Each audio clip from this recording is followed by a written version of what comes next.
Assalamualaikum warahmatullahi wabarakatuh. Perkenalkan, saya Elis Isnawati dari SDN Rawat 3 Kecamatan Cingambul, Kabupaten Majalengka.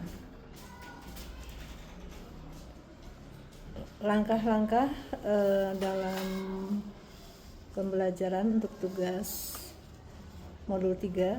Langkah 1, apa saja nilai-nilai yang saling bertentangan dalam kasus 4? Jawaban: kejujuran dan keadilan, yaitu mengembalikan dompet pada pemiliknya, kesetiaan dan persahabatan, melindungi sahabat dekat agar hubungan tidak rusak. Dari kedua nilai tersebut dapat kita simpulkan bahwa Tari mengalami dilema moral yang membuatnya harus mengambil keputusan sulit antara kejujuran dengan mengembalikan dompet pada pemiliknya atau melindungi sahabat dekatnya dengan tidak melaporkan pengambilan dompet kepada guru supaya hubungan mereka tidak rusak.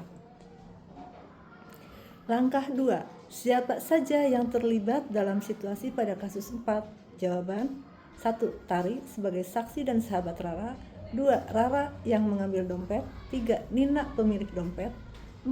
Bu Sri, guru pustakawan. 5. Warga sekolah lain yang akan terpengaruh oleh budaya kejujuran atau ketidakjujuran di sekolah.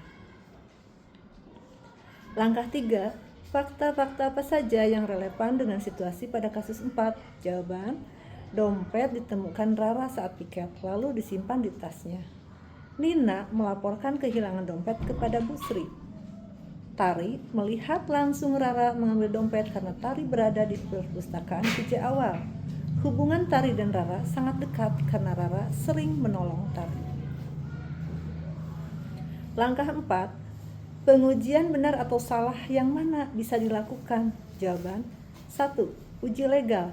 Mengambil dompet orang lain tanpa izin adalah bentuk pencurian, jelas melanggar hukum. 2. Uji regulasi. Tindakan Rara tidak sesuai dengan kode etik dan tata tertib sekolah yang menjunjung tinggi kejujuran. 3. Uji intuisi. Hati nurani Tari pasti merasa tidak nyaman jika membiarkan dompet itu tidak dikembalikan. Artinya, tindakan diam saja tidak benar secara moral. 4. Uji publikasi. Jika masyarakat tahu bahwa Tari melihat pencurian dan tidak melaporkannya, reputasi Tari di sekolah bisa rusak di mata publik. 5. Uji panutan atau idola. Tokoh yang jujur dan berintegritas, misalnya guru teladan, tokoh agama, atau tokoh nasional, pasti akan mengembalikan dompet ke pemiliknya, bukan menutup-nutupi, meski hal tersebut akan berdampak pada hubungan pertemanan antara Rara dan Tari. 5. Langkah 5, pengujian paradigma benar lawan benar. Yang mana yang bisa dilakukan? Jawaban: kebenaran lawan kesetiaan, berupa jujur mengungkap kebenaran lawan setia melindungi sahabat. Individu lawan kelompok, berupa kepentingan Rara sebagai individu melawan kepentingan Nina dan seluruh sekolah. Jangka pendek melawan jangka panjang, berupa menutupi agar hubungan sahabat tetap baik melawan menegakkan kejujuran demi pembelajaran moral jangka panjang. Hal ini akan sungguh berpengaruh pada pandangan warga sekolah terhadap Tari ke depannya apabila tidak mengembalikan dompet yang diambil temannya. Langkah 6, prinsip resolusi yang mana yang bisa dilakukan? Jawaban: berbasis hasil terbaik, yaitu mengembalikan dompet ke Nina memberi manfaat lebih luas dan menumbuhkan budaya jujur. Berbasis aturan, berupa aturan sekolah jelas melarang mengambil barang orang lain. Berbasis perhatian, yaitu menolong Rara dengan cara mendorongnya mengakui kesalahan, bukan dengan menutupi. Langkah 7, adakah opsi yang lain yang lebih kreatif, adil, dan bijak yang bisa dilakukan? Jawaban: pada kasus ini, opsi yang bisa diambil yaitu Tari bisa mengajak Rara bicara secara pribadi, mendorongnya untuk mengembalikan dompet secara langsung ke Nina atau melalui Bu Sri. Tari juga bisa mendengarkan alasan Rara di balik sikapnya yang mengambil barang orang lain.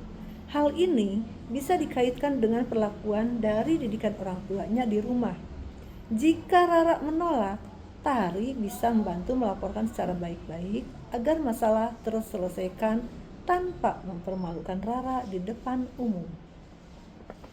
Langkah 8, Apa keputusan akhir yang ibu bapak ambil sesuai dengan analisis kasus 4? Jawaban, keputusan yang akan saya ambil dari kasus ini, Tari sebaiknya mendorong Rara untuk jujur mengembalikan dompet serta mendengarkan alasan di balik sikapnya yang mengambil barang orang lain. Apabila Rara menolak, Tari perlu melaporkan kepada Bu Sri demi keadilan dan kejujuran. Keputusan ini demi menjaga kejujuran, melindungi hak Nina sekaligus memberi kesempatan Rara belajar dari kesalahannya. Langkah 9. Pelajaran apa yang ibu bapak dapatkan dari pengambilan keputusan ini dan bagaimana pelajaran tersebut dapat memperbaiki pengambilan keputusan ibu bapak di kemudian hari? Jawaban, sebagai calon kepala sekolah dari kasus ini, saya belajar bahwa setiap dilema moral di sekolah adalah kesempatan baik untuk pendidikan karakter. Keputusan kecil seperti mengembalikan dompet yang hilang bisa menjadi contoh nyata bagaimana nilai-nilai kebajikan universal ditegakkan di sekolah. Ada beberapa pelajaran penting yang saya dapatkan.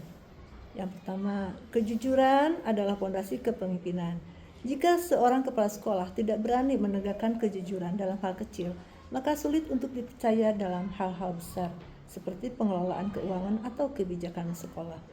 2. Persahabatan sejati adalah menolong untuk benar.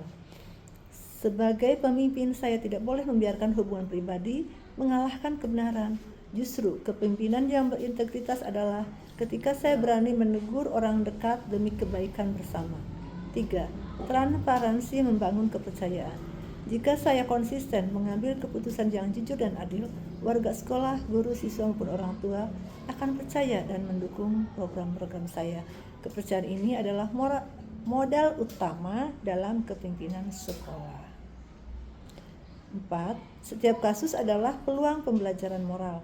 Kasus ini bisa dijadikan bahan pembelajaran karakter bagi seluruh siswa, misalnya lewat diskusi kelas atau pembiasaan harian, agar kejujuran tidak hanya jadi aturan tetapi juga budaya sekolah. 5. Teladan lebih kuat daripada kata-kata. Sebagai calon kepala sekolah, saya harus sadar bahwa setiap tindakan saya akan ditiru oleh guru dan murid. Maka saya perlu selalu mengambil keputusan yang berlandaskan nilai moral, meskipun tidak populer atau tidak menimbulkan risiko jangka pendek. Kasus ini menegaskan bahwa kepemimpinan sekolah bukan hanya soal administrasi, tetapi soal pembentukan moral. Jika saya menjadi kepala sekolah, saya ingin bangun budaya sekolah di mana setiap warga sekolah terbiasa memilih yang benar meski sulit.